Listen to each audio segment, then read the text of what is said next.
Rebonjour, bienvenue pour cette prochaine session sur l'Alliance abrahamique.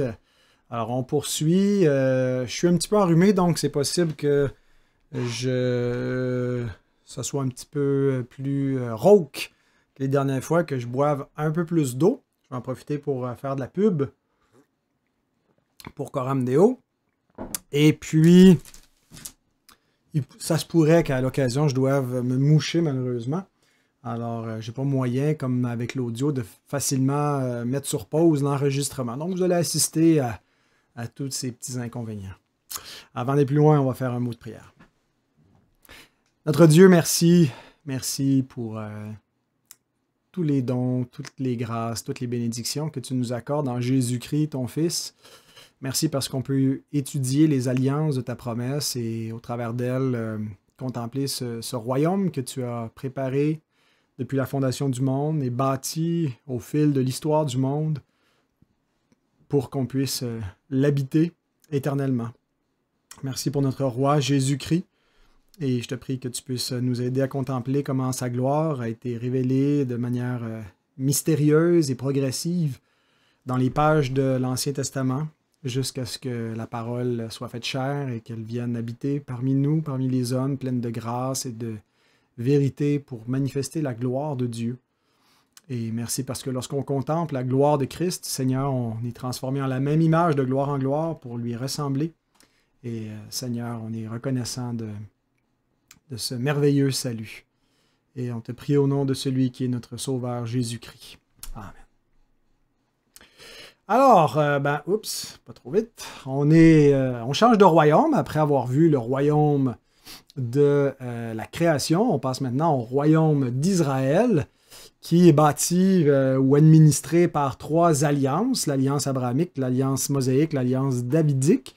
Et ensemble, c'est toute l'économie vétérotestamentaire, l'économie de l'ancienne alliance. On va voir le caractère cumulatif de ces alliances.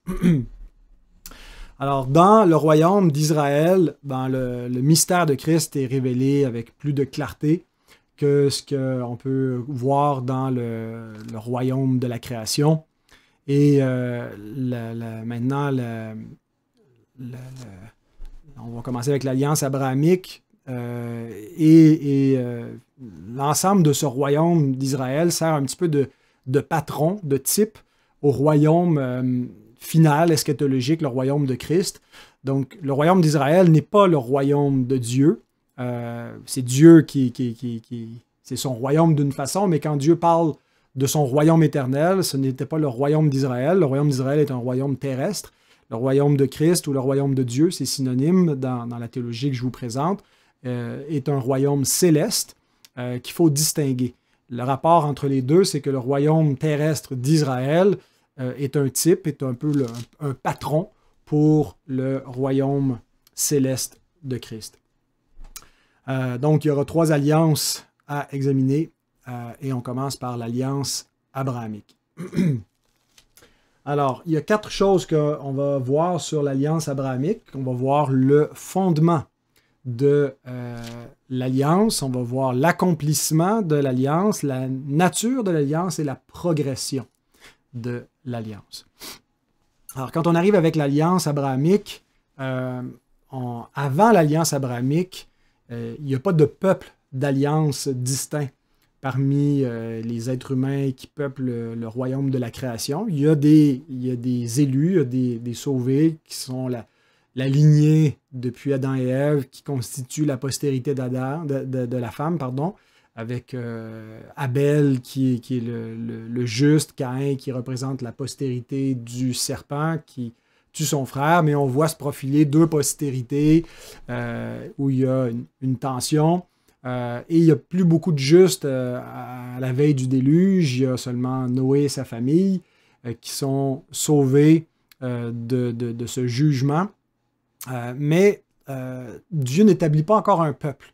Il y a d'autres croyants que Noé, il y a une lignée de fidèles, mais c'est seulement avec l'alliance abrahamique que Dieu établit spécifiquement une alliance avec un peuple, et c'est à partir de Genèse 12. L'alliance abrahamique, on ne la retrouve pas dans un seul chapitre de la Genèse, mais elle va être révélée en plusieurs étapes. Alors, ça commence avec Genèse 12, au travers des cycles qui concernent l'histoire d'Abraham, mais à certains moments, Dieu se révèle à Abraham. Alors on lit ça en quelques chapitres, quelques pages, ça prend quelques minutes de lire cela, mais il y a souvent un grand laps de temps, plusieurs années qui s'écoulent entre une première fois où l'Éternel se révèle à Abraham, l'appelle hors de son pays, d'Ur en Chaldée pour venir siéger habiter dans un autre pays. Et plus tard, Dieu se révèle à nouveau, puis fait alliance avec le patriarche. Un peu plus tard, il renouvelle sa promesse et établit d'autres aspects dans son alliance. Donc, Genèse 12, Genèse 15, Genèse 17, Genèse 22, plusieurs étapes. Et quand on prend tous les éléments qui se retrouvent dans ces chapitres de l'Écriture, on a toutes les données qui sont nécessaires pour essayer de définir ce qu'est l'alliance abrahamique. Donc, on ne la retrouve pas dans un seul chapitre. Puis même au-delà de ces 4 chapitres que j'ai mentionnés, on retrouve des informations dans l'Écriture de l'Ancien Testament pour compléter notre compréhension de l'alliance abrahamique. Alors, commençons tout de suite avec le premier point, le fondement de l'alliance abrahamique. Et sur le fondement, c'est les 3 P du fondement qu'on va voir, les 3 P de l'alliance abrahamique, c'est-à-dire le peuple, la place et le plan de Dieu. On aurait pu ajouter aussi le précepte et les punitions qui sont prévues, mais on y reviendra. Je me suis limité à 3 P. Donc, les 3 P, le peuple, d'abord, l'alliance est établie avec Abraham et sa postérité. Dieu fait alliance avec Abraham et sa famille et ceux qui vont naître dans sa lignée, mais pas tous les descendants d'Abraham, parce qu'Abraham va avoir un premier fils, Ismaël, avec la servante de sa femme, Agar. Et Ismaël, bien qu'il reçoive la circoncision, ne fera pas partie de la postérité ou le peuple de l'alliance abrahamique. Et Abraham aura d'autres fils plus tard, d'autres concubines après la mort de Sarah. Mais c'est vraiment avec le fils qui est né de sa femme et dans sa postérité naturelle et en même temps surnaturelle, puisque Sarah et Abraham étaient stériles, n'étaient plus en âge d'avoir des enfants. Mais c'est donc par la lignée d'Isaac que Dieu fait alliance, et non pas avec tous les descendants d'Abraham, mais spécifiquement avec celle-là. Et Abraham est la tête fédérale de l'alliance abrahamique. C'est lui donc c'est avec lui, premièrement, que Dieu fait alliance et avec ses descendants.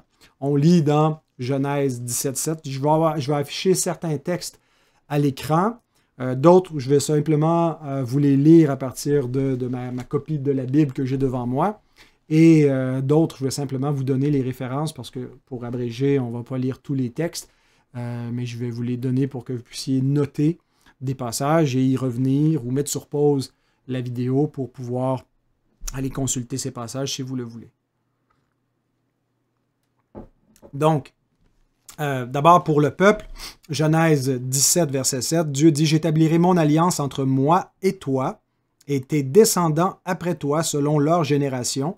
Ce sera une alliance perpétuelle en vertu de laquelle je serai ton Dieu et celui de ta postérité après toi. » Donc Dieu s'engage à être le Dieu d'Abraham et le Dieu de la postérité d'Abraham dans des paramètres qui sont définis par l'alliance abrahamique. Donc, avoir Dieu pour Dieu ne veut pas nécessairement dire recevoir en héritage la vie éternelle, puisque deuxièmement, le deuxième P qui est donné ici, ce qui est promis dans l'alliance abrahamique comme héritage, ce n'est pas le ciel, mais c'est une terre promise, Canaan, où Abraham habitait, mais comme étranger. Ce n'était pas son pays. Et donc, à plusieurs reprises, on a dans Genèse 12, verset 7, Genèse 13, verset 15, Genèse 15, verset 18, une répétition que Dieu fait à Abraham d'une promesse que le pays où il est étranger va être à lui, à sa postérité. Genèse 15, 18. En ce jour-là, l'Éternel fit alliance avec Abram et dit, je donne ce pays à ta postérité depuis le fleuve d'Égypte jusqu'au grand fleuve, au fleuve d'Euphrate. Et le pays des Kéniens, des Kénésiens, des Cadmoniens, des Étiens, des Phérésiens, des Réphaïm, des Amoréens, des Cananéens, des Girgasiens, des Jébusiens. Alors Dieu dit, ce pays qui appartient à d'autres peuples va être à toi, à ta postérité, par une alliance. Donc c'est important de ne pas spiritualiser ses promesses et de tout de suite, on sait que Canaan est un type de la cité céleste, de la vraie terre promise. Mais il ne faut pas passer par-dessus la Canaan terrestre, puis tout de suite dire que l'alliance abrahamique promettait la cité céleste. Abraham attendait une cité céleste, mais l'alliance que Dieu lui promet, formellement, c'est une terre sur terre. C'est un pays terrestre. Et donc, il ne faut pas spiritualiser ses promesses. On va voir dans cette présentation sur l'alliance abrahamique comment on doit relier le terrestre et le céleste, comment relier cette dualité qu'on retrouve dans l'Ancien Testament. Donc, la façon de voir, je pense que c'est d'abord, il faut comprendre que l'alliance abrahamique est de nature terrestre et promet un pays. Ici, ça ne dit pas « je te promets une cité céleste ». Mais Abraham, par ses réalités terrestres, va attendre quelque chose de plus grand de la part de Dieu, mais pas en vertu de l'alliance abrahamique, mais de l'alliance que Dieu va faire avec le Messie, qui est la postérité d'Abraham. Et donc, il va attendre le jour de Christ, et c'est ce que Jésus dit, hein, qu'Abraham a vu son jour, il s'est réjoui, qu'il a vu de loin, et attendait donc une autre cité, un autre pays que simplement une patrie terrestre. Donc, le troisième P, le plan. Le plan, donc, c'est quoi le but de l'alliance abrahamique, en plus d'avoir un peuple qui a un lieu pour vivre? Cette alliance va être une bénédiction pour les nations. Comment? Par la venue du Messie au travers de la lignée abrahamique. Dieu dit que Abraham, par sa postérité, va être une bénédiction pour toutes les familles de la terre. Genèse 12, 3, c'est l'appel initial, la vocation initiale, et c'est ce que Dieu dit à Abraham, « Je bénirai ceux qui te béniront, je maudirai ceux qui te maudiront, et toutes les familles de la terre seront bénies en toi. » Mais un peu plus loin, on voit comment ils sont bénis en lui, en Abraham. Genèse 18, 18. Il est dit que Abraham deviendra certainement une grande nation, une nation grande et puissante, et en lui seront bénies toutes les nations de la terre. Et un peu plus loin, ça dit que c'est en la postérité d'Abraham que les familles de la terre sont bénies, et la promesse est réitérée également à Isaac et à Jacob, spécifiquement dans Genèse 28, 14, où il est dit que sa postérité va être une bénédiction pour le monde. Donc, c'est important de comprendre que l'alliance abrahamique ne promettait pas la vie éternelle. Nulle part on voit dans cette institution Dieu promettre la vie éternelle à Abraham. Cependant, l'alliance abrahamique promettait celui qui donne la vie éternelle. Elle promettait la postérité promise, donc c'est un peu redondant, la postérité promise, mais elle promettait celui qui allait être la bénédiction pour toutes les familles, et la bénédiction, c'est qu'il amène la vie éternelle. Donc, on peut dire que, indirectement, l'alliance abrahamique promettait la vie éternelle dans le sens où elle amenait le Messie qui donne la vie éternelle, mais ce n'est pas en vertu de l'alliance abrahamique autrement dit, on pouvait être dans l'alliance abrahamique, avoir part aux promesses de l'alliance abrahamique, faire partie du peuple de l'alliance, vivre dans le pays donné par l'alliance et faire partie de cette lignée des descendants d'Abraham qui allait amener le Messie sans avoir la vie éternelle. Parce que c'était une alliance terrestre, mais qui servait à des fins célestes pour amener celui qui est dans le ciel, le Fils de Dieu, mais qui va devenir le Fils d'Abraham, et qui va être celui qui donne la vie éternelle. Donc, à ce point-ci, déjà, en regardant le fondement de l'alliance, on peut regarder en arrière avec une lecture protologique de ce qui a déjà été établi par Dieu dans la révélation de l'Alliance de grâce, lorsque Dieu a annoncé à la femme qu'elle aurait une postérité qui écraserait la tête du serpent, ben, maintenant la postérité de la femme devient la postérité d'Abraham. Dieu resserre pas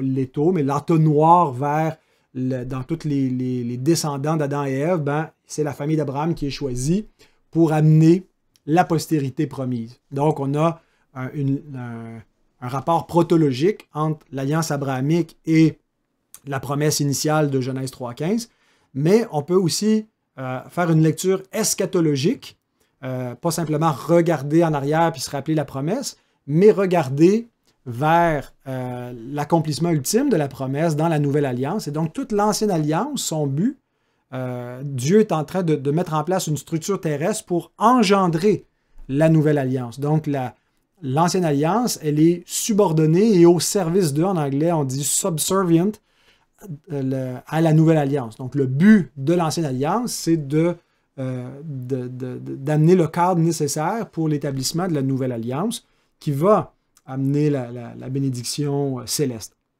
Donc, l'ancienne alliance n'était pas une fin en soi. L'alliance abrahamique n'était pas là pour durer éternellement, mais devait conduire à un accomplissement final qui était d'amener la postérité d'Abraham. Et c'est l'explication de Christ et des apôtres. J'ai déjà fait allusion à Jean 8, 56, quand Jésus dit qu'Abraham a vu son jour et s'est réjoui. Hébreux 11, 13 à 16 nous parle d'Abraham qui attendait plus que simplement les éléments de la promesse abrahamique parce qu'il regardait au-delà à la nouvelle alliance en Jésus-Christ. Maintenant, deuxième aspect de l'alliance abrahamique après le fondement, c'est l'accomplissement de l'alliance abrahamique qu'on va regarder sous les trois mêmes motifs de peuple, de place et de plan.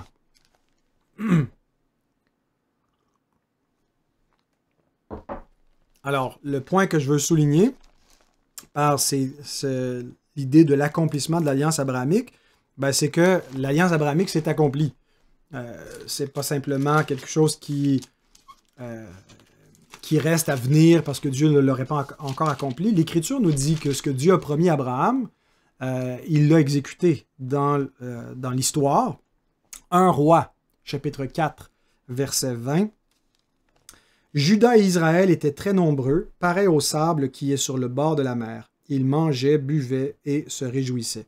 Donc, le point est que Dieu a promis à Abraham, au niveau du peuple, que ses descendants seraient aussi nombreux que les étoiles du ciel et que le sable qui est sur le bord de la mer. Et 1 Roi 4.20 nous dit que c'était le cas, que Juda et Israël étaient pareils au sable qui est sur le bord de la mer. Donc, on a l'accomplissement de ce qui était promis, que la postérité d'Abraham serait très nombreuse.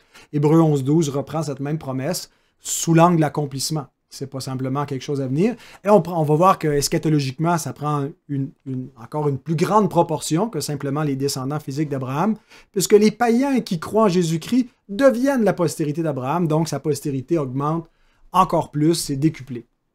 Alors, l'accomplissement de l'alliance, on la voit aussi au niveau de la place qui était promise, la terre promise. On lit par exemple au terme de la conquête, dans le livre de Josué, Josué chapitre 21, les versets 43 à 45. Josué 21, 43 à 45.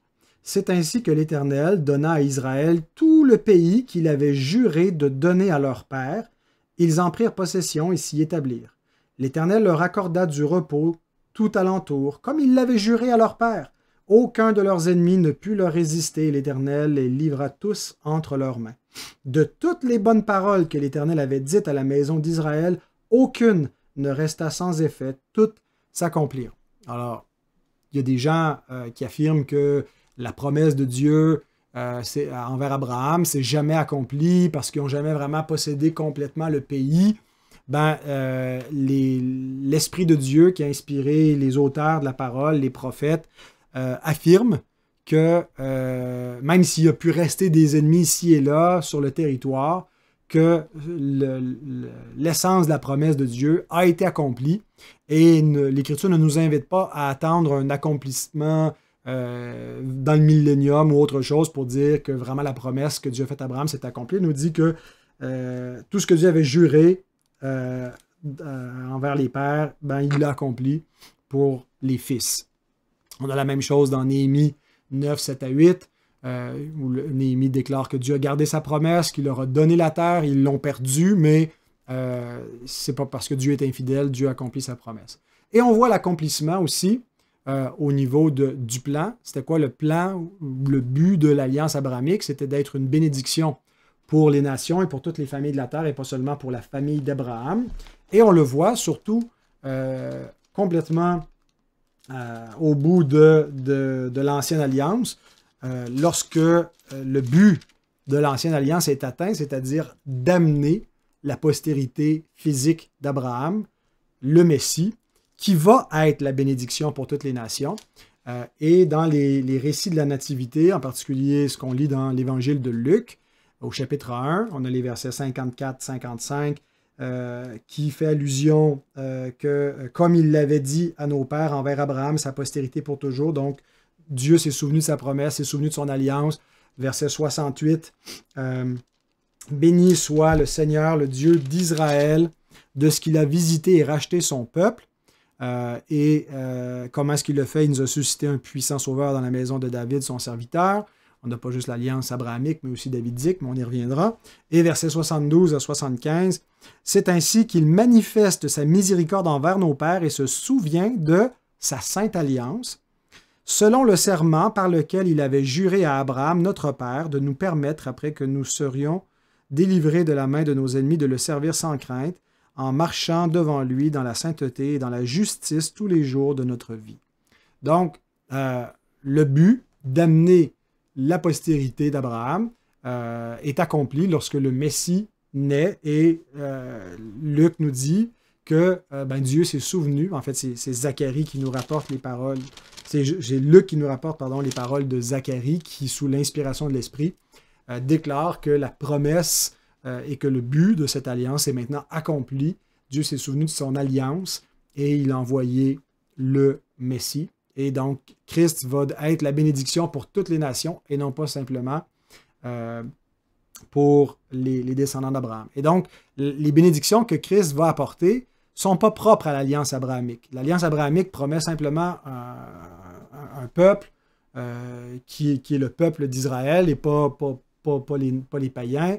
Elle lui promet un pays qui n'est pas la Canaan céleste ou la Nouvelle Jérusalem, mais qui est l'ancien territoire d'Israël, la terre promise. Et elle promet le Messie. Mais les bénédictions de vie éternelle vont être données par Jésus-Christ, la postérité d'Abraham, mais en vertu d'une autre alliance, la nouvelle alliance. Donc, l'alliance abrahamique promettait uniquement l'arrivée de la postérité, et ce n'est pas elle-même qui conférait les bénédictions que la postérité d'Abraham va donner. Alors maintenant qu'on a vu le fondement de l'alliance, l'accomplissement de l'alliance, j'ai mis des beaux petits crochets à côté de ces deux-là, on arrive au troisième point de l'alliance abrahamique, la nature de l'alliance. Et là, il s'agit d'un aspect sur lequel on va passer un petit peu plus de temps, puisque c'est un point crucial, c'est même le point de rupture entre la compréhension credo-baptiste et pédo-baptiste de la théologie des alliances, même si ces deux approches-là ont vraiment un socle commun de croire à l'alliance de grâce, l'alliance des œuvres. C'est quand on arrive à la nature de l'alliance abrahamique où on a un point de rupture entre les chrétiens de persuasion credo-baptiste et pédo-baptiste. Alors, la question, c'est est-ce qu'il s'agit, l'alliance abrahamique, d'une alliance de grâce ou de l'alliance de grâce, ou est-ce qu'il s'agit d'une autre alliance, une alliance même conditionnelle, terrestre, mais avec des conditions qui s'apparentent sans être l'alliance des œuvres, mais qui a des caractéristiques qui s'apparentent à l'alliance des œuvres, c'est-à-dire des conditions à atteindre pour obtenir les bénédictions. Alors, le point de vue que je défends, c'est que l'alliance abrahamique est conditionnelle. Il y a des aspects inconditionnels dans lesquels Dieu s'engage. Autrement dit, Dieu va accomplir ce qu'il promet, mais certains peuvent déchoir de cette alliance parce qu'il y a des conditions. Et l'élément conditionnel de l'alliance abrahamique est surtout démontré par la circoncision. Alors, c'est ce qu'on voit lors de l'institution même de la circoncision dans Genèse 17, verset 14. Un mâle incirconcis qui n'aura pas été circoncis dans sa chair sera exterminé du milieu de son peuple. Il aura violé mon alliance. Donc, ce que Dieu est en train de dire ici, c'est que les descendants d'Abraham devaient recevoir la circoncision et c'était le signe de l'alliance, c'était l'alliance dans leur chair, dans le sang même, puisque les alliances sont faites dans le sang. Donc la circoncision était ce signe sanglant de l'alliance. Et Dieu dit, si quelqu'un ne reçoit pas la circoncision parmi les descendants d'Abraham, il a violé l'alliance. Donc, c'est une alliance qui est violable, qui est transgressable, de laquelle on peut déchoir, où on peut être exterminé, qui peut faire venir la conséquence d'exclusion complète. Donc, elle n'est pas inconditionnelle. Maintenant, que signifie la circoncision? On a une interprétation dans le Nouveau Testament en particulier, que la circoncision était liée à l'obéissance à la loi. Donc, si on veut comprendre pourquoi il se faisait circoncire, on lit Galates 5, verset 3. Paul dit « J'affirme encore une fois à tout homme qui se fait circoncire qu'il est tenu de pratiquer la loi tout entière. » Donc, on se souvient qu'il y a une grande question controversée dans l'Église primitive. Les païens qui se convertissent au Messie d'Israël doivent-ils être circoncis? Il y a des judaïsants qui disent aux chrétiens d'origine païenne que s'ils ne se font pas circoncire, ils ne peuvent pas avoir la vie éternelle. Et ça crée le trouble dans l'Église d'Antioche. Il y aura un concile à Jérusalem avec les apôtres et les anciens pour examiner cette question. Et finalement, on conclut que non, il n'est pas nécessaire d'être circoncis pour pouvoir avoir la vie éternelle, que la circoncision n'a jamais eu pour but d'être un sceau de la vie éternelle. Au contraire, qu'elle représente le joug de la loi. Qu'il n'y a personne qui a été sauvé en observant la loi, mais que c'est par la grâce du Seigneur Jésus que tout membre de la postérité déchue d'Abraham a été sauvé dans toute l'histoire. Comme Abraham, pour être sauvé, il fallait croire la promesse, croire en particulier en la postérité promise. Et donc, quel était le but de la circoncision? Paul nous le dit ici, que la circoncision était un sceau qui liait la postérité d'Abraham sous le joug de la loi et l'obligeait à observer la loi.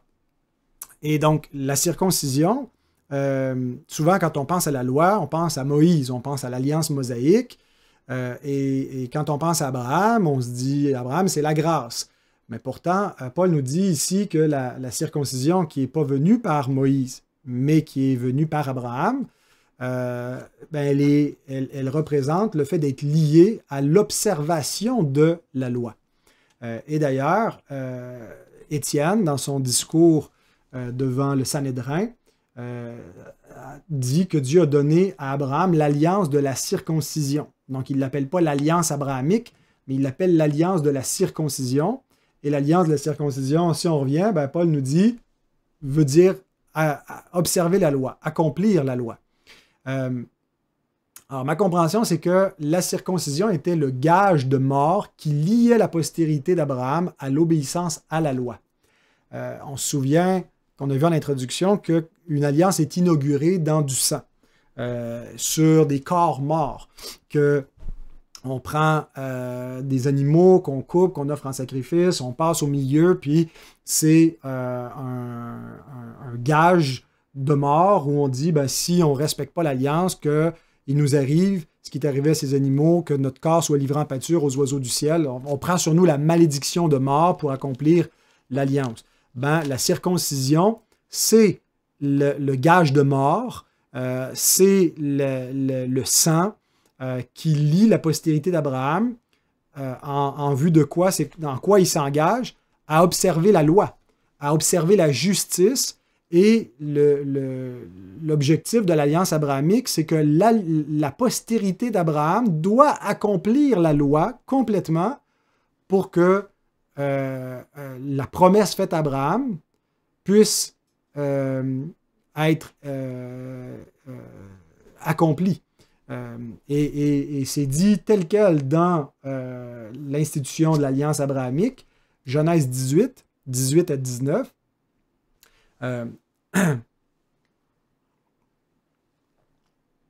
Dieu dit à Abraham, Abraham deviendra certainement une nation grande et puissante, et en lui seront bénies toutes les nations de la terre. Car je l'ai choisi, portez attention sur le verset 19, je l'ai choisi, afin qu'il ordonne à ses fils et à sa maison après lui de garder la voie de l'Éternel. Comment? En pratiquant la droiture et la justice, et qu'ainsi l'Éternel accomplisse en faveur d'Abraham les promesses qu'il lui a faites. Donc, les promesses que Dieu a faites à Abraham, en particulier d'être une bénédiction pour toutes les familles de la terre, sont conditionnelles à l'obéissance de la postérité d'Abraham. Donc, dans un premier sens immédiat, typologique, les fils d'Abraham doivent être fidèles pour pouvoir être maintenus dans le pays que Dieu va leur donner. Ils ne méritent pas le pays par leur obéissance, ils vont l'obtenir par grâce. Dieu va les délivrer de l'Égypte et va les conduire dans un pays qu'ils n'ont pas gagné, puis il va leur donner ce pays en chassant les habitants, et ça va être en même temps un jugement contre les païens qui habitent ce pays-là. Mais pour ne pas être chassés à leur tour du pays, il y a des conditions. Pour ne pas se faire vomir par la terre promise, ben, ils doivent garder l'alliance. Et comment? Ben, ils doivent être fidèles à la droiture et la justice. Ben, on va voir qu'ils ne le seront pas, puis ils vont aller en exil. Et tout ça, c'est un peu une récapitulation ou une répétition de ce qui est arrivé en Éden. Adam et Ève ont été chassés de la présence de Dieu, sont allés à l'est du jardin. Bon, ben, tout Israël, qui sont dans un nouveau jardin, le Canaan, qui est un pays découlant de lait et de miel, qui rappelle l'abondance d'Éden, qui est comme un jardin, un pays arrosé par l'Éternel, dont l'Éternel prend particulièrement soin. Donc, c'est comme un nouveau jardin d'Éden, et Dieu habite au milieu du peuple. Mais, à nouveau, le peuple va être chassé du jardin, il va s'en aller à l'est du jardin en étant exilé dans un autre pays. Pourquoi? Parce que les fils d'Abraham ne vont pas pratiquer la droiture et la justice. Donc, il n'est pas question ici simplement de croire, d'avoir la foi, puis d'obtenir tout par grâce, mais il y a des conditions d'obéissance à la loi. Et c'est plus tard, la postérité d'Abraham au singulier, et Paul insiste bien sur le singulier dans Galates, qui va accomplir la loi. C'est ce que Jésus lui-même vient dire. Je ne suis pas venu pour abolir la loi et les prophètes, je suis venu pour l'accomplir. Et il l'accomplit comment? Ben, par une obéissance parfaite, non seulement dans les demandes actives de la loi, mais dans ses sanctions. Et donc, il a une obéissance passive et active à toute la loi. Et qu'est-ce qui arrive dans l'obéissance du fils d'Abraham? Ben, toutes les familles de la terre sont bénies en lui par son obéissance, où ils obtiennent ce que Dieu a promis à Abraham, ils obtiennent la bénédiction pour toutes les familles. Et donc, Christ devient la bénédiction qui donne la vie éternelle à tous ceux qui croient en lui, et ils deviennent ainsi la postérité d'Abraham. Donc, il y a vraiment deux niveaux ici. Il y a le niveau terrestre, typologique de ce que Christ va faire lorsqu'il va venir à la fin des siècles. Mais donc, la circoncision est un engagement légal dans la chair, sur les mâles en particulier, parce que c'est un descendant, un membre de la postérité mâle d'Abraham qui va recevoir une circoncision, qui va recevoir la mort dans sa chair, hein, la circoncision qui est faite sur le membre masculin montre que la postérité d'Abraham va devoir être mise à mort. Et Dieu en donne déjà une image avec Isaac qui est demandé en sacrifice. La circoncision est une anticipation de la croix. Christ qui va être circoncis à la croix, qui est mis à mort, la chair qui est tuée à la croix.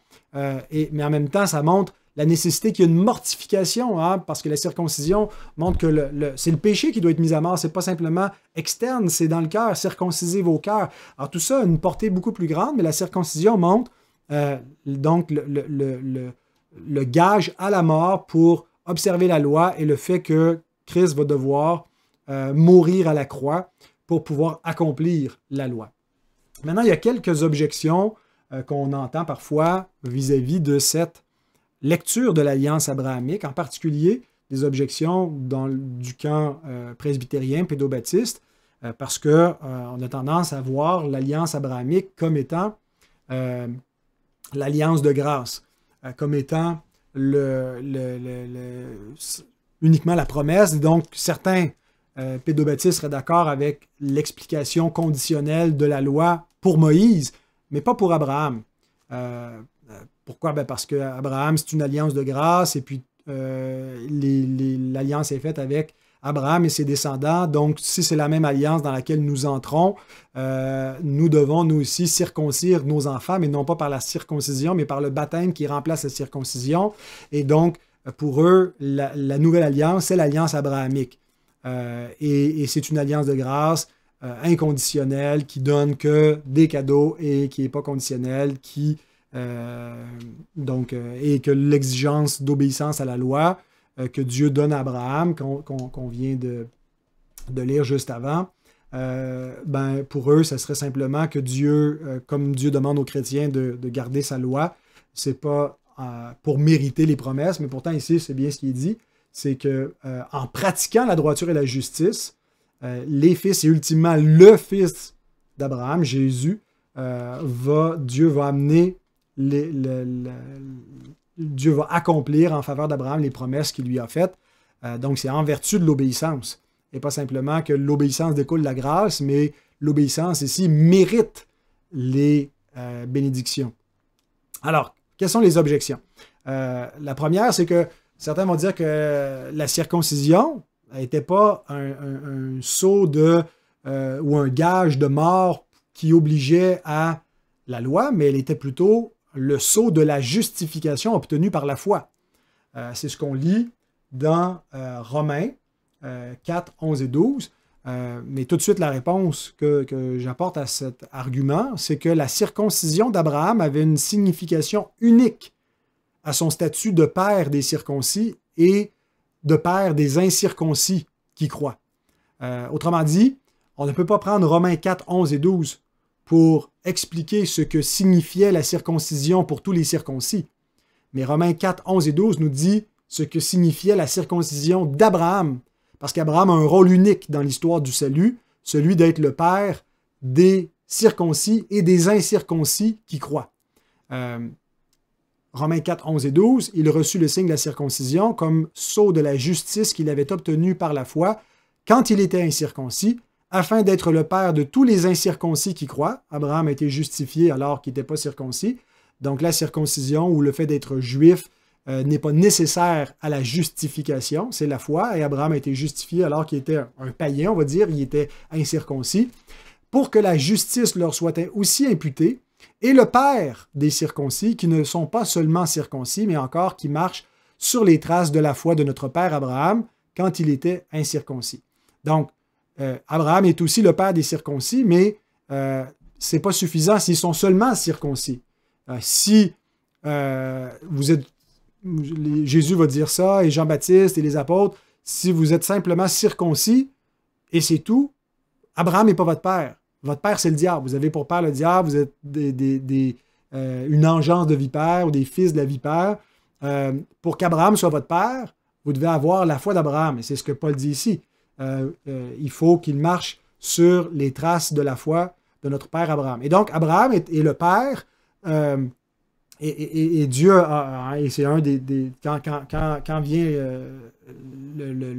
le Messie, Dieu réunit toutes choses en lui réunit toutes les familles de la terre en un seul peuple, toutes les familles croyantes, bien sûr, que c'est la culmination de ce plan où il n'y a plus de séparation entre les Juifs et les non-Juifs. Dieu prend les deux, il abolit le mur de séparation, il fait un seul peuple, et toutes les lois qui servaient à maintenir les descendants d'Abraham à part, séparés pour pas qu'ils s'amalgament avec les païens, avaient une vertu temporaire de préservation de la lignée, mais que ces lois alimentaires, vestimentaires ou autres, c'est terminé, c'est révolu. Et dorénavant, donc des deux, Dieu n'en a fait qu'un, un seul peuple. Et Abraham est à la fois le père des incirconcis qui croient et des circoncis qui croient. Et il a reçu le signe de la circoncision comme sceau de la justice qu'il avait obtenu par la foi quand il était incirconcis, afin d'être ce père des croyants circoncis et incirconcis. C'est comme si Dieu avait prévu d'avance que tout ça allait culminer dans un plan précis. Alors, la circoncision d'Abraham et ce qu'elle signifie pour Abraham comme père des circoncis et des incirconcis est unique à Abraham. Il n'y a pas d'autre père de la foi que Abraham. C'est un rôle unique qui lui est donné, et donc on ne peut pas prendre le sens de sa circoncision à lui et l'appliquer à tous les circoncis. Il faut plutôt aller vers Galates, comme on a vu, pour interpréter ce que signifiait la circoncision pour les autres circoncis. Deuxième argument, certains vont dire non, mais l'alliance abrahamique n'est-elle pas inconditionnelle et garantie par Dieu? On voit par exemple dans Genèse 15-17, quand Abraham est profondément endormi, alors qu'il a coupé les animaux par le milieu, qu'il a placé les tourterelles immolées une face à l'autre, Abraham dort, et pendant qu'il dort, il y a une fournaise ardente qui passe au milieu des animaux coupés, et on comprend que c'est Dieu qui passe au milieu des animaux coupés, et par là, Dieu prend sur lui la responsabilité d'accomplir cette alliance-là. Et donc, l'alliance abrahamique ne serait pas garantie par la postérité d'Abraham qui doit observer la voie de la justice, mais par Dieu dans sa grâce. Bien, qu'est-ce qu'on peut dire vis-à-vis de cela? D'abord, Dieu garantit l'alliance collectivement. Dieu s'assure que il laissera pas les descendants d'Abraham apostasier au point que la promesse va se perdre, et que même s'il en vient qu'à juger les descendants d'Abraham et à les châtier, à les exiler, il va se garder un reste qui ne fléchira pas le genou devant Baal. Il va préserver, et même s'il serait digne, et on voit par exemple dans le désert avec Moïse, où Dieu, sa colère est prête à s'enflammer pour détruire tout le peuple. Et Dieu annonce à Abraham que c'est ce qu'il va faire, à papa Abraham, mais à Moïse. Et Moïse lui dit, mais tu as promis au Père que tu garderais leur postérité. Et donc, Moïse intercède sur la base des promesses de Dieu. Et donc, Dieu revient de l'ardeur de sa colère. C'est pas parce que Dieu a eu besoin de Moïse pour le calmer, mais c'est une pédagogie que Dieu emploie pour nous montrer pourquoi est-ce que le peuple qui mériterait d'être consumé par la colère de Dieu ne l'est pas. C'est en raison de cette promesse de Dieu qu'il va le préserver, même s'ils deviennent infidèles. Mais ça ne veut pas dire qu'il n'y a pas des membres individuels qui ne seront pas déchus de leur héritage, qui ne vont pas tomber sous la colère de Dieu, parce que leur statut dans cet héritage, leur obtention de ce pays promis n'est pas garantie pour chacun individuellement. Donc, collectivement, Dieu va maintenir ce qu'il a promis, et c'est lui qui va accomplir de manière finale toutes les promesses faites à Abraham. Quand dans Genèse 22, Dieu jure par lui-même, donc il ne peut pas trouver rien de plus élevé que lui. C'est repris dans Hébreux 6, 13 et suivant, que c'est lui qui va assurer ultimement cet accomplissement-là, et c'est ce que Dieu montre quand il passe au milieu des animaux coupés, que la responsabilité lui incombe. Et ultimement, c'est Dieu qui vient dans le monde et qui passe à la croix et qui prend sur lui la malédiction de la loi que les fils d'Abraham ne peuvent pas accomplir. Donc, il nous rachète de la malédiction de la loi en devenant malédiction pour nous. C'est ce qu'on voit mais ça ne veut pas dire que l'alliance abrahamique elle-même n'était pas conditionnelle pour les fils d'Abraham, elle l'était. Donc l'obéissance personnelle était requise et les membres individuels de cette alliance pouvaient être retranchés de l'héritage. Certains l'ont été. Et surtout, c'est que cette alliance ne leur garantissait pas ou ne leur offrait pas un statut dans le royaume des cieux. C'est ce qu'on voit quand Jean-Baptiste dit « Le royaume des cieux est arrivé. Pour y entrer, il faut vous repentir.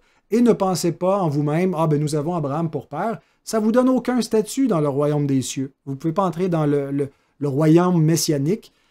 Pour ça, vous devez vous repentir et avoir la foi comme Abraham. Vous devez devenir les fils d'Abraham d'une autre façon que d'être juste sa postérité naturelle. Vous devez devenir sa postérité spirituelle. Sinon, vous avez pour père le diable. Et donc, l'alliance abrahamique ne donnait pas un statut dans le royaume de Dieu, convertissait pas le cœur. Elle pointait vers ces réalités-là, mais en elle-même ne les articulait pas. Troisième objection, certains vont dire la grâce fut donnée à Abraham et la loi est survenue 430 ans plus tard. Et là, c'est une allusion à Galates 3, 15 à 18 qu'on va lire.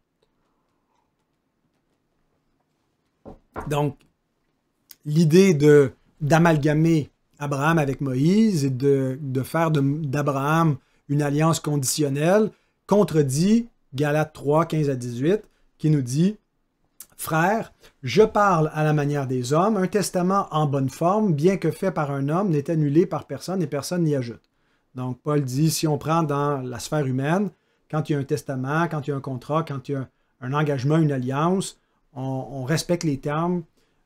Et donc, Paul ajoute, les promesses ont été faites à Abraham et à sa descendance. Il n'est pas dit « et aux descendances », comme s'il s'agissait de plusieurs, mais comme il s'agit d'une seule, et à ta descendance, c'est-à-dire à Christ. Voici ce que je veux dire. Un testament que Dieu a confirmé antérieurement ne peut pas être annulé et ainsi la promesse rendue sans effet par la loi survenue 430 ans plus tard. Car si l'héritage venait de la loi, il ne viendrait plus de la promesse. Or, c'est par la promesse que Dieu a fait à Abraham ce don de sa grâce. Et c'est le texte clé, surtout dans la théologie pédobaptiste, mais certains baptistes aussi là, qui ont cette vue-là que Abraham, c'est l'alliance de grâce, Moïse, c'est une répétition ou une republication de l'alliance des œuvres. Donc Moïse, c'est la loi, Abraham, c'est la grâce. Et il ne faut pas balayer cette dichotomie, cette tension ou cette distinction grâce et loi avec Abraham et Moïse. Donc, est-ce qu'il y a une contradiction avec les autres textes qu'on a lus où il y a une obéissance qui est exigée et qui nous dit que l'accomplissement des promesses est conditionnel à cette obéissance-là? Est-ce que Paul n'est pas en train de nous dire justement ici que non, tout était par grâce dans l'alliance abrahamique?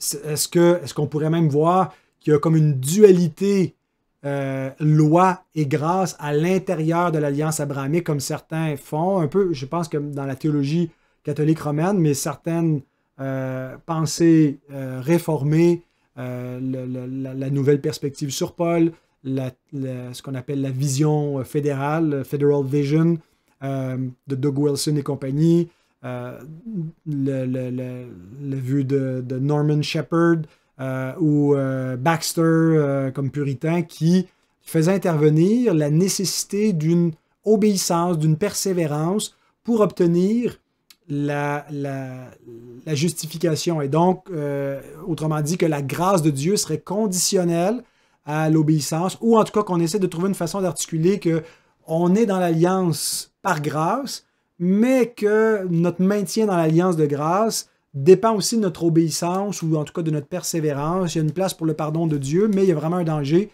d'apostasier de l'alliance de grâce, et ainsi de se trouver sous la condamnation de l'alliance de grâce. Et donc, on fait de l'alliance de grâce une alliance conditionnelle, une alliance dont on peut déchoir, une alliance où toutes les bénédictions ne sont pas seulement assurées par l'obéissance de Christ qui nous serait imputée par la foi, mais que on pourrait déchoir de ce statut. Donc, comment comprendre les notions de conditions et de grâce qui sont révélées à Abraham?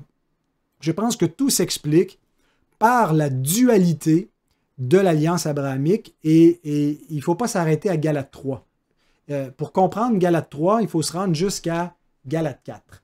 Le point suivant, c'est que ce que Paul veut qu'on comprenne en mettant en contraste Abraham ou les promesses faites à Abraham et la loi de Moïse, il nous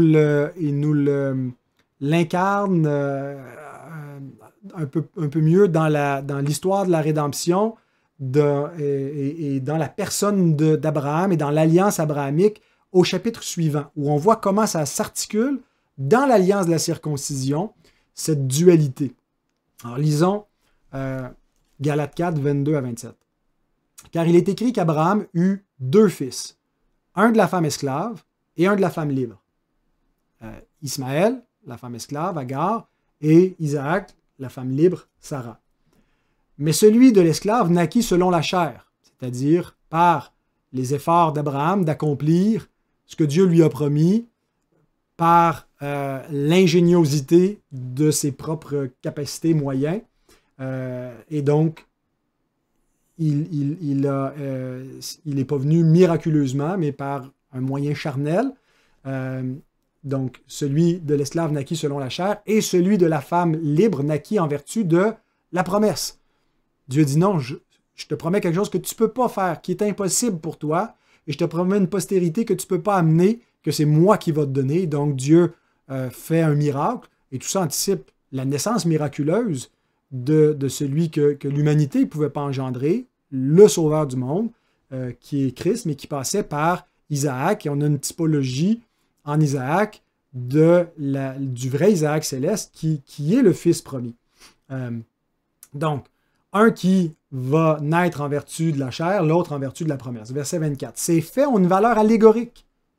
Donc, il y a un symbole, il y a quelque chose qui est plus profond que simplement les événements historiques, mais ça nous renvoie à des valeurs spirituelles, on pourrait dire typologiques, mais Paul nous dit c'est allégoréo, c'est un verbe qu'il emploie ici pour dire il faut qu'on voit dans tout ce cycle narratif d'Abraham quelque chose de plus qui pointe vers des réalités célestes. Car ces femmes sont 2 alliances. Je mets l'emphase sur 2 alliances parce que c'est comme ça, c'est en vertu de 2 alliances qu'on peut réconcilier la dualité en Abraham des conditions et des éléments terrestres et de la grâce et des éléments célestes. Donc 2 alliances. Ces femmes sont 2 alliances. L'une du mont Sinaï, enfantant pour la servitude, c'est Agar. Car Agar, c'est le mont Sina en Arabie. Et elle correspond à la Jérusalem actuelle qui est dans la servitude avec ses enfants. Autrement dit, il y a une première alliance naturelle, terrestre, charnelle, qui part d'Abraham, mais qui continue vers Moïse et qui enfante pour la servitude, qui ne donne pas, autrement dit, Dieu place la postérité d'Abraham dans une servitude à la loi. Et ça ne commence pas avec Moïse, ça commence avec Abraham, avec la postérité physique d'Abraham. Mais la même postérité physique d'Abraham peut en même temps être une postérité spirituelle si elle a la foi d'Abraham. Et on continue au verset 26, mais la Jérusalem d'en haut est libre, c'est notre mère. Donc, Paul compare entre une Jérusalem terrestre, qui est dans la servitude, avec une Jérusalem céleste, avec la patrie céleste qu'Abraham attend, avec les citoyens des cieux. Ce sont ceux qui sont ressuscités avec Christ. Et donc, il dit, celle-là, elle est libre, et c'est Sarah, allégoriquement, comme femme libre, représente les enfants libres d'Abraham, ceux qui sont nés en vertu de la promesse par la foi, donc ceux qui sont régénérés. Et Isaac, même si c'est un descendant naturel physique d'Abraham, représente les enfants surnaturels ou spirituels d'Abraham qui sont nés par l'esprit de la femme libre. Et Agar représente la postérité naturelle d'Abraham qui, en vertu des efforts humains, ne peut rien faire et ne fait qu'engendrer des enfants qui sont sous l'esclavage de la loi. Parce que l'homme, par la chair, est incapable d'accomplir la loi, puis il ne peut pas s'affranchir, puis il ne peut pas obtenir ce que la bénédiction promise. Mais il va y avoir un membre de la postérité qui va le faire, et c'est par la foi en ce membre de la postérité d'Abraham qu'on devient des fils libres d'Abraham.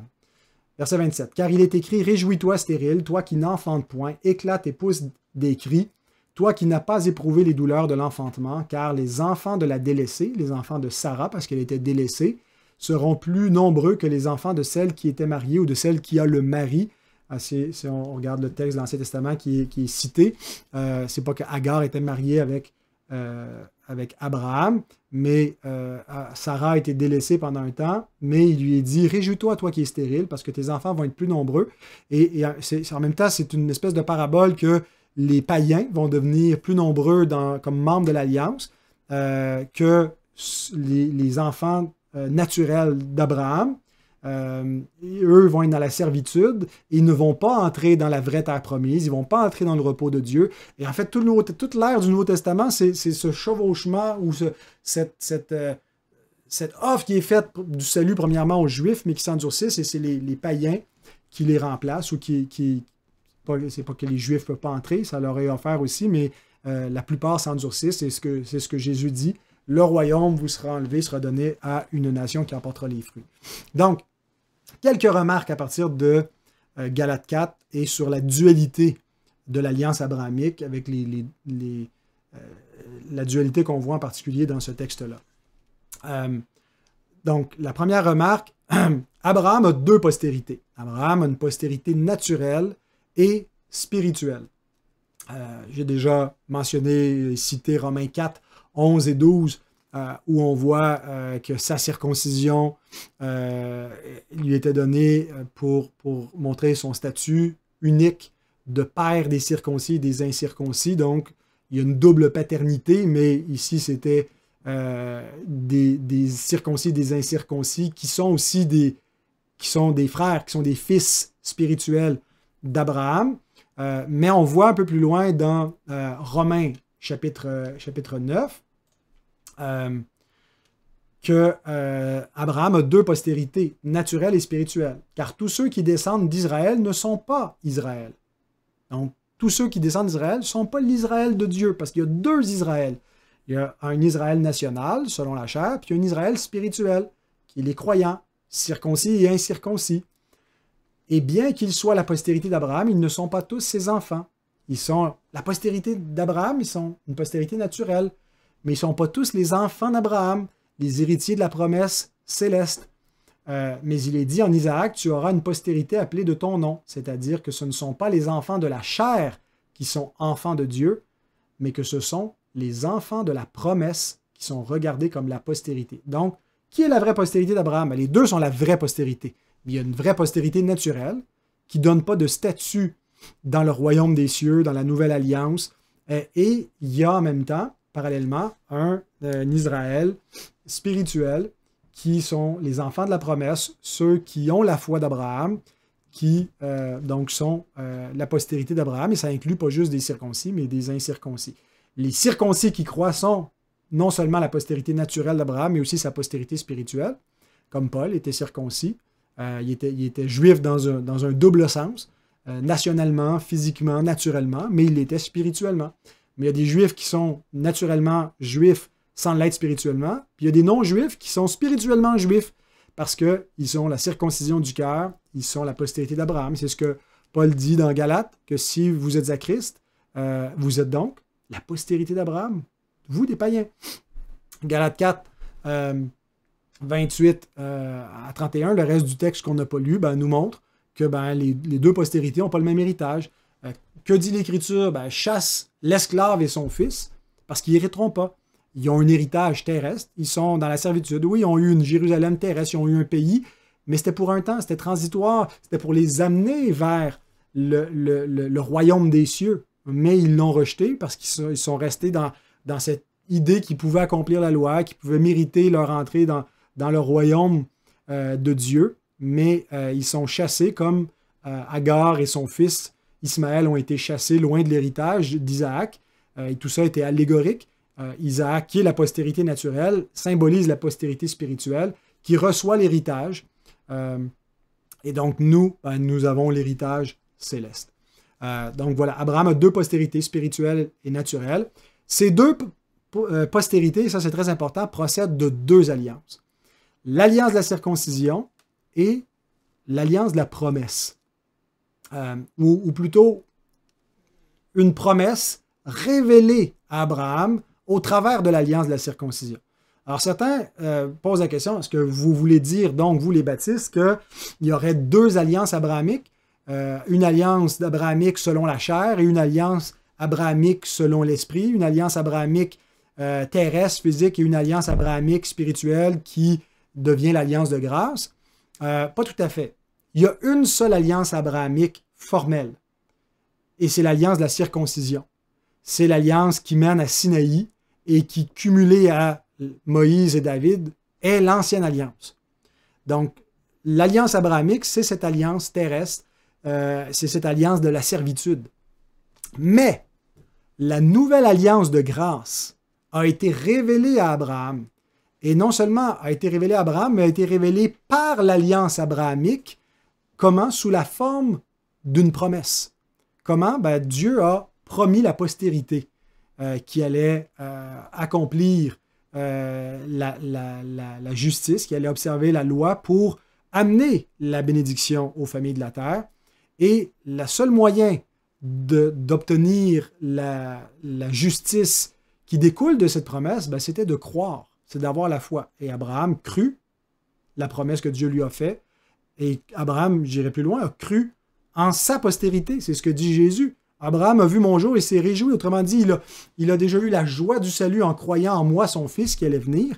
Comme David qui appelle son fils son Seigneur, alors qu'il vient après lui, c'est son fils, mais un père n'appelle pas son fils son Seigneur, mais il l'appelle son Seigneur parce qu'il est avant lui, parce que c'est Dieu qui va venir dans l'histoire, qui s'incarne. Et donc, le fils d'Abraham et le fils de David, c'est le Seigneur d'Abraham et de David, et en qui il croyait avant qu'ils viennent dans l'histoire, et par qui ils ont eu la vie éternelle, parce qu'en croyant dans la postérité, ben, la justice à venir de cette postérité, la parfaite obéissance du fils d'Abraham a été imputée à Abraham et a été imputée à David. Et donc, par la foi, ils ont obtenu cela. Alors, Dieu n'a pas établi l'alliance de grâce avec Abraham.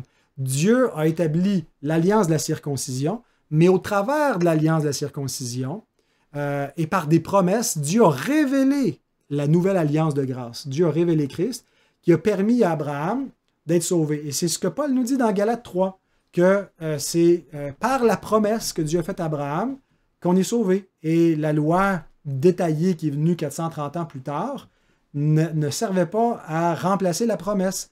Ça a toujours été par la promesse. Et oui, il y a eu des raisons pourquoi Dieu a placé son peuple sous la loi par la circoncision, déjà depuis Abraham avant Moïse. Et c'était pour préserver la postérité, c'était une pédagogie, c'était pour mener à Christ. Et c'était pour montrer aussi ce que Christ devait faire, de garder la loi. Mais ça n'a jamais été pour que le peuple de Dieu puisse obtenir la vie éternelle en observant la loi. C'est ce que Paul veut dire, que la loi, qui est venue avec plus de détails plus tard, ne pouvait pas abolir la promesse. Et donc, il fallait continuer de croire la promesse pour avoir la vie. Donc, la dualité de l'alliance abrahamique, la double postérité, les deux alliances, une alliance formelle qui est établie, mais une alliance de grâce qui est révélée, c'est ce qui permet d'expliquer tout le rapport entre le terrestre et le céleste dans l'Ancien Testament. Est-ce que le plan de Dieu, ça concerne une patrie terrestre ou céleste? Une Jérusalem sur terre ou dans le ciel? Un Canaan délimité dans un territoire géographique ou une terre promise qui est les nouveaux cieux et la nouvelle terre? Et donc, comment est-ce qu'on explique cette dualité-là?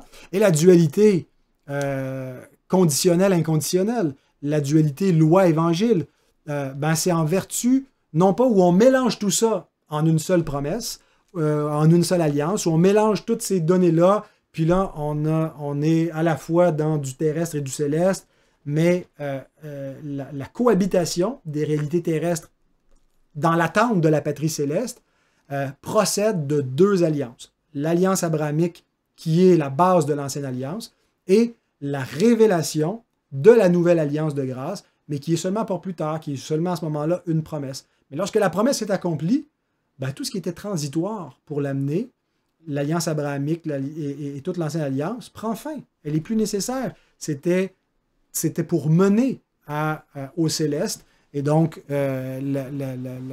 l'ancienne alliance expire à ce moment-là. Dernier point, on a vu donc le fondement de l'alliance avec le peuple, la place et le plan. On a vu l'accomplissement sous ces trois mêmes thèmes. On a vu la nature de l'alliance qui est conditionnelle et qui a une dualité qui nous permet d'expliquer les éléments conditionnels, inconditionnels, et terrestres et célestes. Il nous reste à voir la progression de l'alliance et je vais essayer rapidement de terminer avec ça. Donc, cette alliance abrahamique va servir de fondement à Israël et va gouverner le peuple d'Israël jusqu'à Christ. Elle est en vigueur, elle est maintenue jusqu'à ce qu'on a vu dans Luc 1. C'est pas à ce moment-là qu'elle prend fin. Il y a un chevauchement, il y a une transition entre l'établissement de la nouvelle alliance et la mort de l'ancienne alliance. Mais ce qui a vieilli, ce qui est ancien est prêt de disparaître et l'époque apostolique sert justement de transition entre l'ancienne et la nouvelle alliance où on assiste à la destruction du temple parce que l'ancienne alliance termine dans le jugement des malédictions de l'ancienne alliance qui s'abattent sur Israël. Mais donc, l'alliance abrahamique va continuer comme ça jusqu'à son accomplissement, jusqu'à ce que vienne la postérité. Et elle va gouverner Israël tout du long. On peut lire, par exemple, dans le psaume 105, donc plusieurs siècles après Abraham, que la postérité d'Abraham, son serviteur, enfant de Jacob, ses élus, l'Éternel est notre Dieu, ses jugements s'exercent sur toute la terre. Il se rappelle à toujours son alliance, ses promesses pour 1000 générations, l'alliance qu'il a traitée avec Abraham et le serment qu'il a fait à Isaac. Il l'a érigé pour Jacob en loi pour Israël, en alliance éternelle, disant « Je te donnerai le pays de Canaan comme héritage qui vous est échu. » Alors souvent, les dispensationalistes prennent ce genre d'affirmation-là en disant « Regardez, l'alliance que Dieu fait avec les Juifs, c'est une alliance éternelle, donc ça ne peut pas être remplacé, ça ne peut pas prendre fin, mais l'adjectif éternel est appliqué à d'autres choses qui ont été transitoires. Les portes du temple qui sont éternelles, le sacerdoce lévitique qui est appelé un sacerdoce éternel. L'adjectif éternel signifie simplement que ce que Dieu a établi ne peut pas expirer tant aussi longtemps que Dieu ne l'aura pas accompli. C'est Dieu qui va le maintenir et c'est Dieu, autrement dit, celui qui garantit cette alliance est éternel. Et donc, même si c'est une alliance terrestre, temporaire, elle est faite avec un Dieu éternel et c'est lui qui la garantit. Donc, elle a un caractère céleste d'une certaine façon. Et donc, il ne faut pas simplement transposer directement l'héritage terrestre en héritage céleste parce qu'on retrouve ce genre de langage d'alliance éternelle. Mais donc, le point est le suivant, c'est qu'il y a une progression de l'alliance, mais la base de l'alliance, de l'ancienne alliance, c'est l'alliance abrahamique. Elle est donc le fondement. Et tout comme on a vu que l'alliance des œuvres a été complétée par l'alliance noaïque, l'alliance abrahamique va être complétée par l'alliance mosaïque et par l'alliance davidique. Et donc, je termine avec 3 remarques concernant la progression de l'alliance abrahamique. La première remarque, c'est que l'alliance abrahamique anticipe l'alliance mosaïque. Et on va le revoir, on va voir surtout quand on va examiner l'alliance mosaïque, qu'elle est fondée sur l'alliance abrahamique. Autrement dit, quand Dieu va appeler Israël et va faire alliance avec lui au désert de Sinaï, il ne part pas à partir de rien. Il bâtit sur un fondement qui a déjà été placé 4 siècles auparavant dans une alliance qu'il a faite avec les pères du peuple d'Israël. Et donc, l'alliance abrahamique sert de fondement à l'alliance mosaïque et est constamment rappelée, Exode 2, 24, Exode 6, 8, Exode 33, 1 et 2. Donc, c'est ce que nous voyons.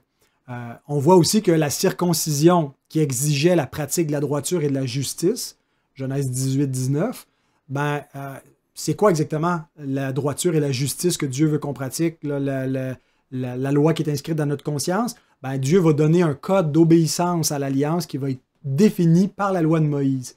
Donc, ce que Dieu confie au fils d'Abraham dans la circoncision comme appel à observer la justice de Dieu, et déjà il y avait des préceptes et des commandements qui leur étaient donnés du temps d'Abraham, d'Isaac, de Jacob, ben, va être défini avec beaucoup de détails quand on passe de l'étape où on n'est plus juste dans un clan familial, mais on devient une nation.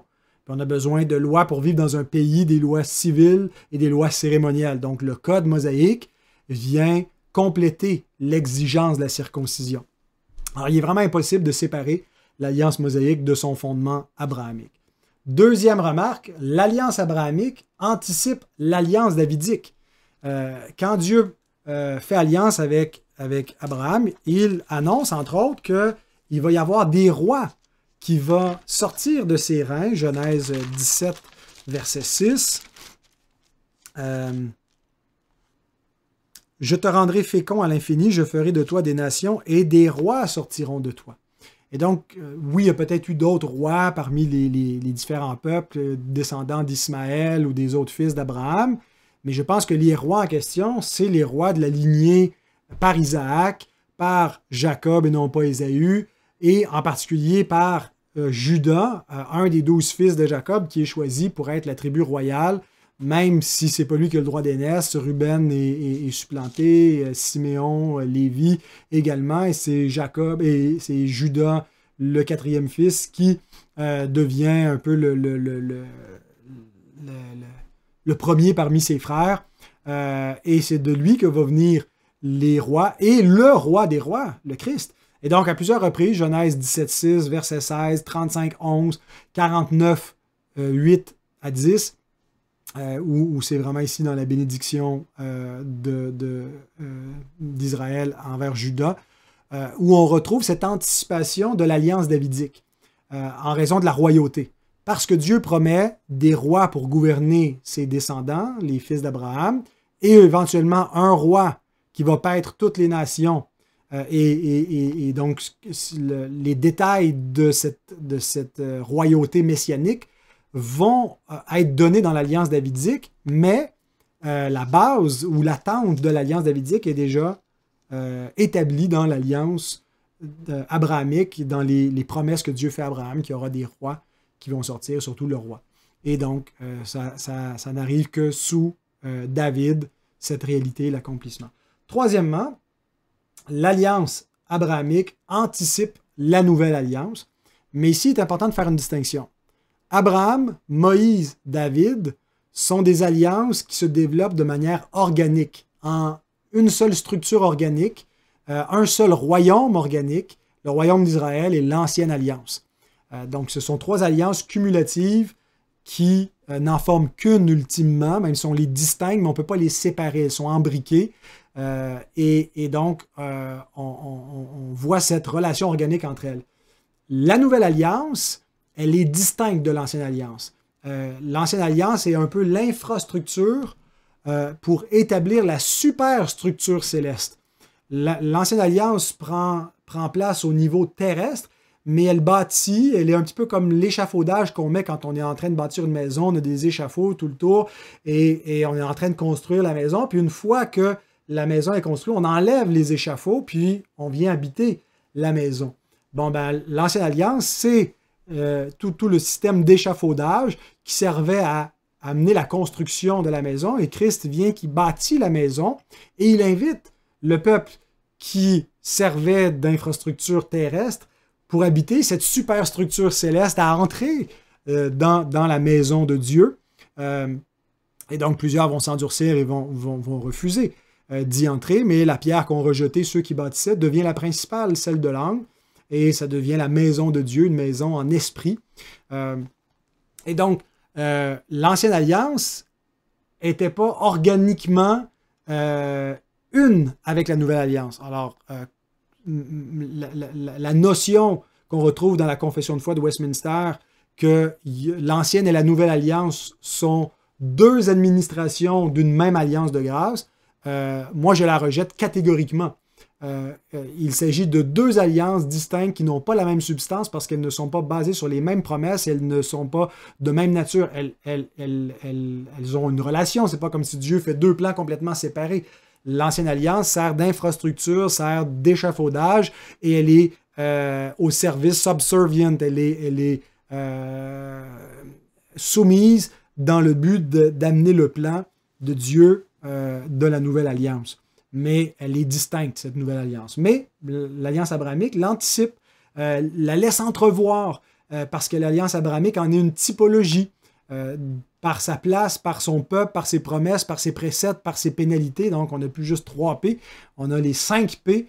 La place qui était le Canaan, mais qui devient une cité céleste. Le peuple qui était la nation juive, mais qui devient toutes les nations de la terre bénies en Abraham, qui sont la postérité d'Abraham, donc le peuple de Dieu, l'Israël de Dieu, l'Église, la promesse qui est le salut, les préceptes que Dieu donne de justice, la loi morale, ben, c'est la même loi dans la Nouvelle Alliance qui est écrite sur notre cœur. On est en train de suivre la loi de Christ, mais qui est la loi morale de Dieu.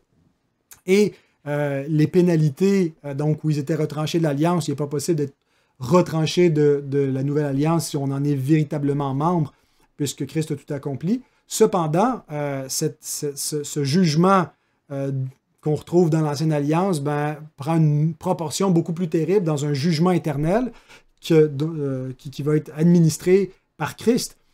Et donc, l'Alliance abrahamique, qui était le fondement de cette ancienne alliance-là, était une typologie de la nouvelle alliance céleste. Et pointait vers ces réalités. J'ai déjà mentionné Isaac et tout ce cycle-là, quand Dieu le demande en sacrifice et quand Dieu lui donne un substitut et Abraham le retrouve par une figure de la résurrection de Christ. Le fils promis qui doit mourir, Christ qui est le fils d'Abraham qui doit mourir. Si le fils meurt, ben la promesse est perdue. Mais non, parce que le fils va vaincre la mort, il va ressusciter, puis il va entrer dans son règne, dans son royaume, par sa résurrection. Et tous ceux qui croient en lui, c'est par la résurrection que Christ que vient la bénédiction promise à Abraham. Et donc, tout ça, il n'y a pas de meilleure alliance que l'alliance abrahamique pour nous le révéler avant la nouvelle alliance, pour être une typologie de la nouvelle alliance. Et la foi d'Abraham, qui est le modèle pour les croyants de toutes les générations après lui. Ils doivent avoir la foi pour obtenir cette justice du Christ, pour pouvoir être justifiés et avoir la vie éternelle. Alors, de cette façon-là, sans être de même substance que la nouvelle alliance, l'alliance abrahamique anticipe et révèle la nouvelle alliance dans laquelle Abraham est entré par avance ou a été sauvé en vertu de cette nouvelle alliance-là, parce que c'est la seule alliance de grâce qui est donnée dans l'Écriture, la seule alliance qui donne la vie éternelle, c'est la nouvelle alliance. Alors voilà, j'ai dépassé l'heure, bien entendu, mais je pense que les deux autres alliances pour présenter le royaume d'Israël, ça va être un petit peu plus court, l'alliance mosaïque et l'alliance davidique, puisque Abraham, c'était vraiment le fondement qu'il fallait expliciter davantage. Alors, on se retrouve dans un instant pour l'alliance mosaïque.